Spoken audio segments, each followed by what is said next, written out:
د ترکیې په لویدیځ کې نن د ریختر په کچه 6.1 درجې شدت سره زلزله شوې ده.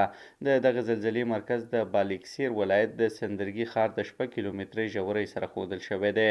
د راپورونو له مخې د دغه زلزلې له امله ګڼې ودانۍ زیانمنې شوې دي، خو تر اوسه پکې د اوښتې مرژوبلې په اړه څه نه دي ویل شوي. د زلزلې ټکانونه د استانبول، بورسا، مانیسا او ازمیر په ګډون په ګڼو نورو ښارونو کې هم احساس شوي دي او د ویرې له امله خلک د خپلو کورونو پرېښودو ته اړ شوي دي. په همدې سیمه کې په 13 اګست میاشت کې هم 6.1 شدت سره زلزله رامنځته شوې وه چې پکې یو کس مړ شوی و او یو شمېر نور ټپیان شوي وو.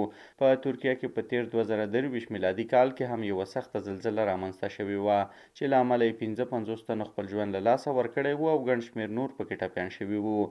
په ورته مهال د ترکیې حکومت د احتمالي زیانونو مخنیوي لپاره اضافي تدابیرو د نیولو خبر هم ورکړی دی.